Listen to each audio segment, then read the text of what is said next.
Stop! Stop, I say. Stop asking for referrals. Now, that's not very conventional advice in trying to market you and grow your business. In fact, people are out there saying, hey, get a referral mindset. Or you need to have a stream of endless referrals. There will be people who will tell you that the primary purpose of every appointment is to get names, to get a lead, to get a referral. Well, today on The Marketing Life, I'm Stan Hustad, and I'm going to tell you that you should stop asking for referrals. That's right. And we'll tell you what you should do. That's next on The Marketing Life.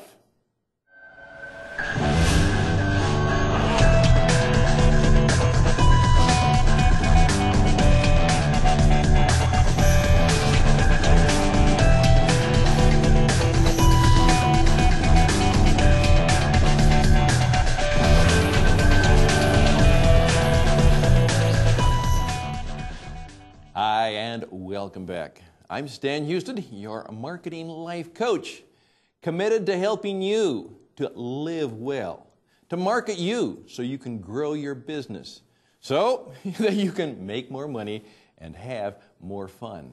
But most importantly, so that you can make a difference in the lives of other people. And today, I'd like to just take a few minutes to break a few of the old ideas down. To help you better understand that it's not about asking for referrals. Indeed, you will discover that we're more concerned with not asking for referrals, but deserving recommendations.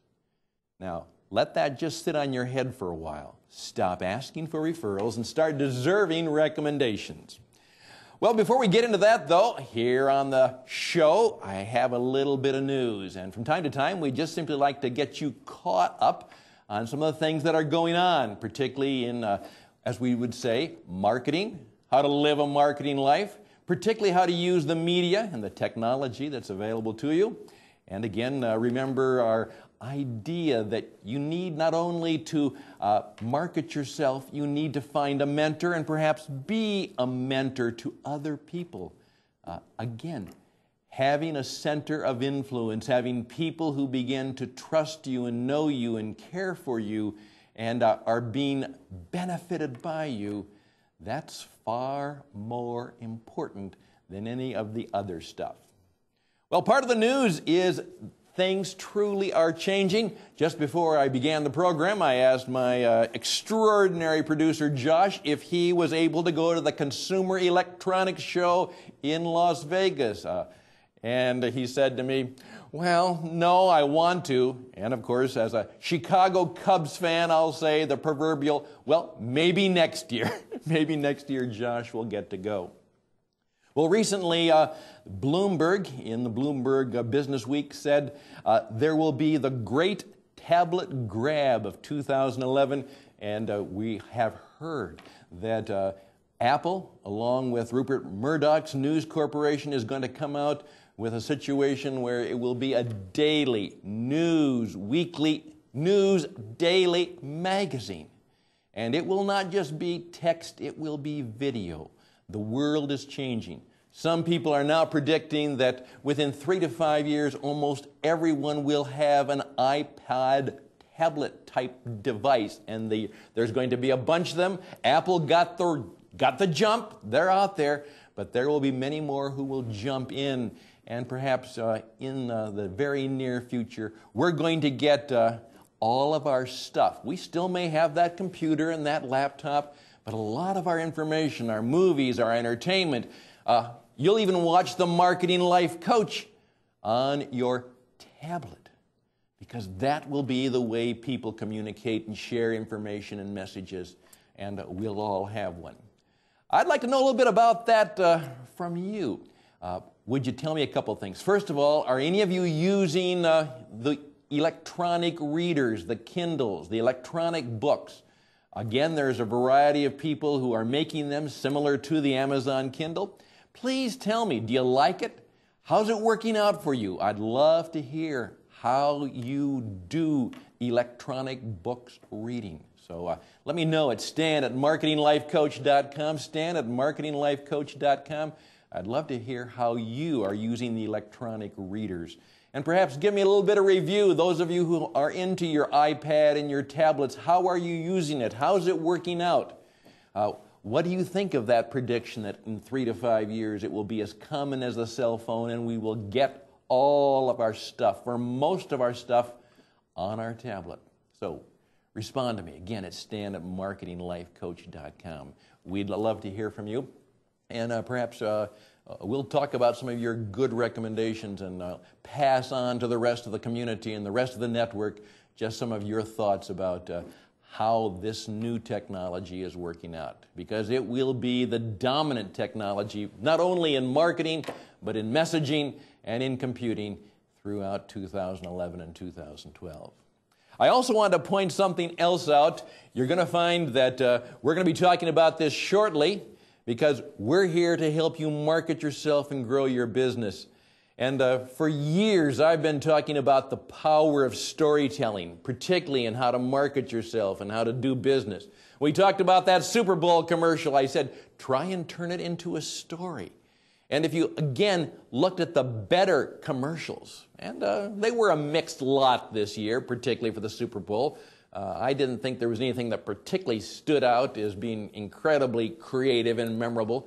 But the ones that approach that are telling stories.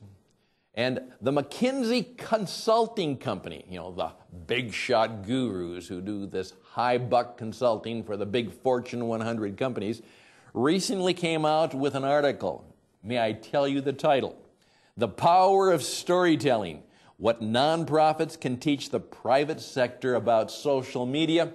And that brings our topics back to what we're all about: media, marketing, and how we get our message out there. And so I would encourage you, the power of storytelling, what nonprofits can teach the private sector about social media. If you'd like to know more about that, again, stan@marketinglifecoach.com, stan@marketinglifecoach.com.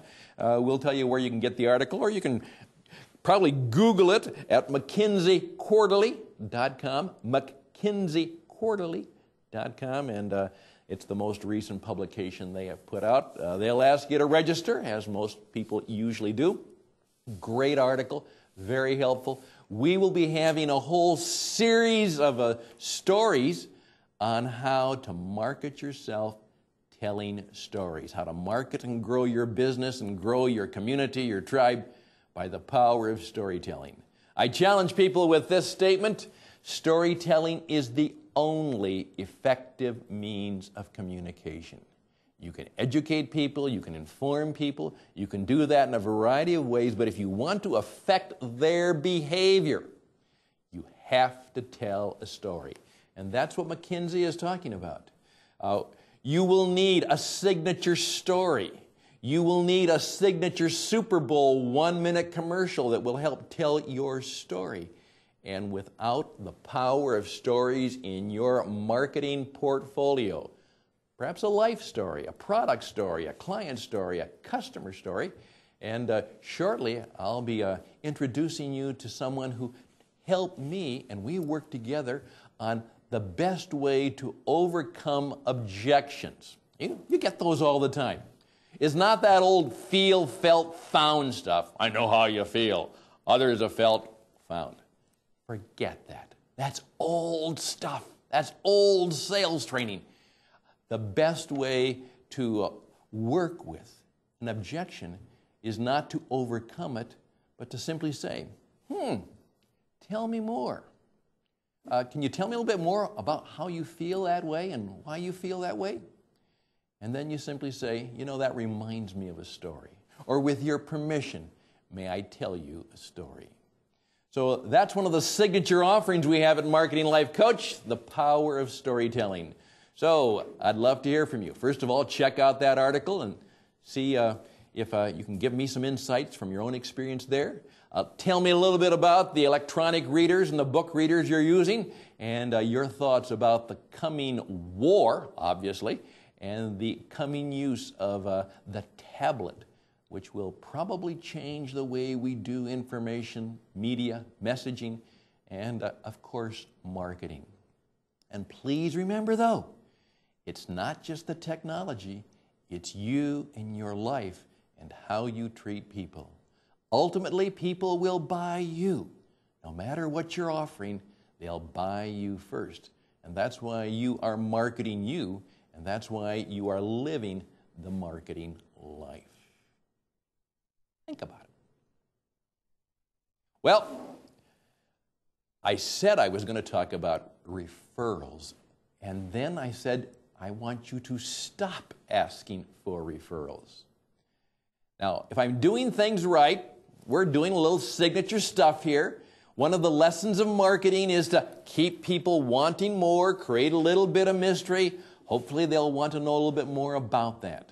And we'll have products and services and ways that you can become a master, not at obtaining referrals, but as I said, deserving recommendations. Now, as you're creating your persona and you're creating your stories, there will be things that we call signatures. For instance, my good friend Josh there in the control room says, we're going to do a little side shots from time to time in black and white because, Stan, that's going to be one of the ways that we will create a signature for you, a little difference. And doesn't he do a good job on that? The signature shot. Well, one of my signature stories is one that I tell often. And perhaps you've heard it before.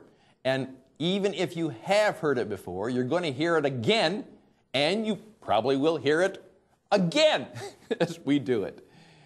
And it simply is this: what if many, many, many years ago when I met this wonderful woman who has now graced my life for over 45 years, and what if on that first date, when I invited Karen, my bride-to-be in a few years out, I would have said to her, Karen, it's so nice to meet you. Can we spend the next 20 minutes or a half hour talking about me? Which is exactly how you have been taught to do selling. How would that have gone? And then let's assume that I survived that faux pas. I'm walking her back to the dormitory at the University of Minnesota, and it's a cold day, so we hustle in. And then I'm standing in the lobby of the women's dorm, and I say, Karen, you know, this has been a wonderful experience. I really enjoyed being with you. And Karen, you know that I do like girls. Perhaps there's some other girls in the dormitory that you can suggest that I call on. What am I asking for? Referrals! How is that going to work out? Well, I tell you that somewhat exaggerated story for you to just begin to think about some of the things you may have learned about asking for referrals. Now, you don't need a full-time referral coach. You don't need to read all of the books on referrals. There will be some basic lessons that we'll talk about on this program and then on later videos that will help you not only gain what some people call a referral mindset, but I would say something even more important, a deep desire to be useful. That's the mindset I want you to have. I want you to say to yourself, when I'm in front of another person, whether I'm pitching a product, a program, a service, how can I be useful? Now, very simply, in the next 10 minutes for the show, can I just give you 3 starting points to help you begin to do it differently? Now, the first thing you have to understand is most people don't want to give you a referral. It's hard. It's embarrassing. They're not sure how it's going to work out. And please, when I might say, well, Jack, who do you know that might want to coach? Oh, my God, I don't know. And then I say, well, start listing names. I get nervous, I get upset, and then I'm afraid that they'll call on them and they'll come back to me and say, why did you sick that coach? Or why did you sick that insurance person on me? Or why did you sick that car salesman on me? They are very much afraid that what's going to happen is that the person that you gave the name to or the person that you were recommending,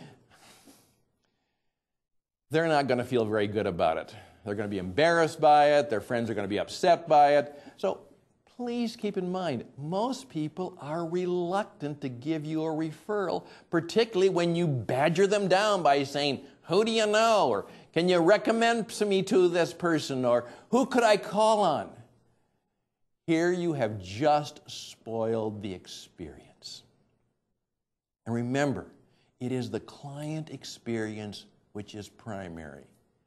So if you've been taught, who do you know? Can you give me some names? Who might I call on? Who might else benefit from my service? Can you give me a lead, a name, etc.? Please keep in mind you're asking for referrals, and for the most part, as someone who's been on the other side of that deal, I don't like it. I don't like that to be a part of the experience. I want to enjoy it. And I'd like for you to believe that just for once you cared more about me. I didn't want Karen to think that that whole evening was about her giving me names for other dates. It was about Karen. I was going to treat her as the most important person in the world. I was not going to see her as a source of names or leads or something else. She was the person I was focusing on, not my business and what I want and who she can recommend from her group of people who would be helpful to me. I was going to be helpful and useful to her and to her needs. So that's the first thing I want you to remember. Whenever you go out there seeking and asking for referrals, you are possibly putting people in a very uncomfortable and very nervous position. Lesson 1. Lesson 2. Don't even use the word referral anymore, please.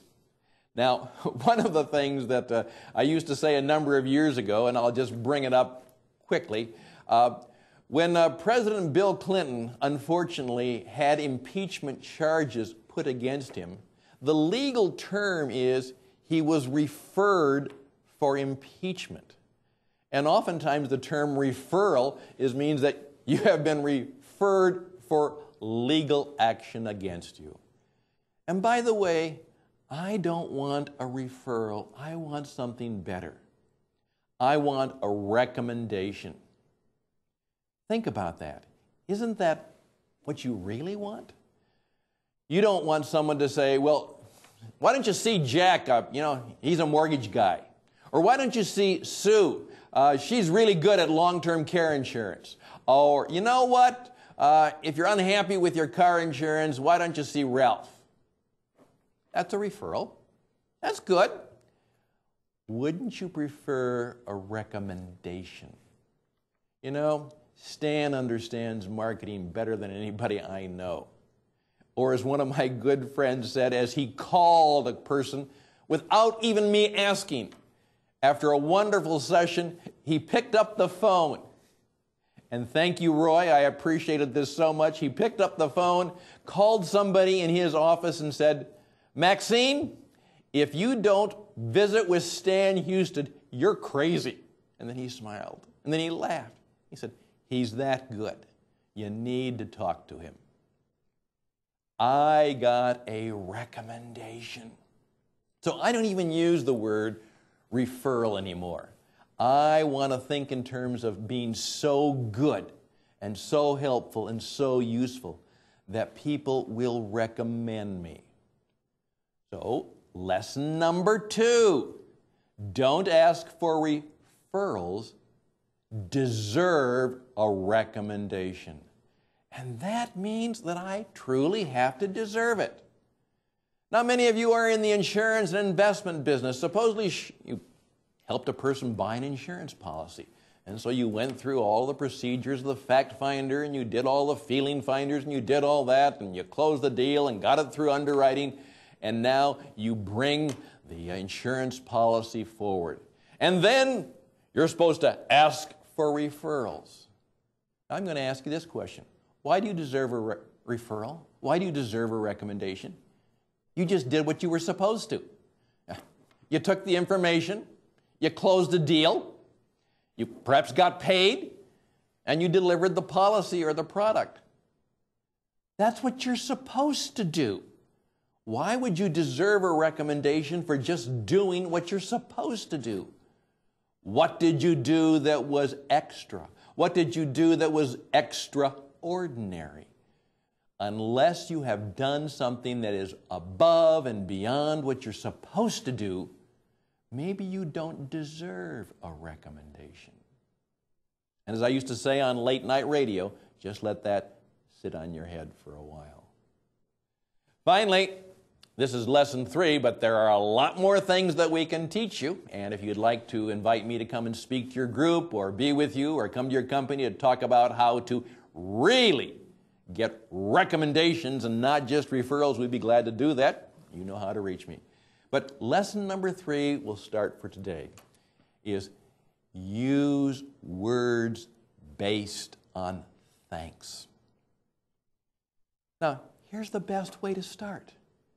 Let's say you've done something for somebody, and they're grateful. And if someone says, thank you very much, what do you say? Let's say you've given somebody some good service, that car accident, and you got it all fixed up and put it together, like when my daughter was in an automobile accident. And Diana Brettiger, one of my good friends, who handles my insurance, it was all taken care of. I didn't have to worry about it. And I thanked her for all she had done. I didn't deal with a 1-800 number or someone I didn't know. She made a point of making sure that everything went well. And so my daughter, who was nervous and upset by it, the person who was hit was upset by it, everybody had a great experience. And I knew that I was well taken care of. And so I say, thank you, Diana. Thank you very, very much. Now, whenever you get somebody who really thanks you, one of the things that you can simply say is this: thank you. I love dealing with people like you. I really appreciate you. Please recommend me to your friends. Did you get that? Or here's another statement: I'm grateful for your recommendations. Or with a smile, I might say, I love working with people just like you and perhaps friends like you, so I would be grateful if you would recommend me to others. Do you see the difference? Rather than, well, who do you know? Or can you give me some names? Or do you have some leads? Or. Now, she feels good, I feel good because she affirmed me. Me, my friends, my circle of influence. And she used words like grateful. I would be thankful. Isn't that far better than who do you know? Well, that's just lesson 3 in how to stop asking for referrals and start deserving recommendations. Well, of course, the rest of the program is about how do you really get to the point where you are continually deserving recommendations and then using the language which allows people to truly and correctly and in good favor with them give you those recommendations. Well, as we oftentimes say in radio, TV, and books, that's another book, that's another speech, and that's another show, and we'll be going down that road pretty soon. Stop asking for referrals, start deserving recommendations. Hopefully I've been helpful and useful to you today so that as you're going out into that tough economy, knowing that you really do perhaps would like endless referrals, you really would like a number of people to start referring you and perhaps doing more than that, recommending you to others, just think about that. Make sure you deserve a recommendation. Thank people and tell people that you would be grateful for recommendations. And be the kind of person who treats those people as if they were the most important person in the world, and they might reciprocate by recommending you to others. Just something to think about.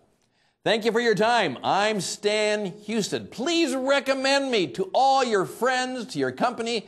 I would be grateful if you'd let other people know that good things happen here every week on the Marketing Life Coach.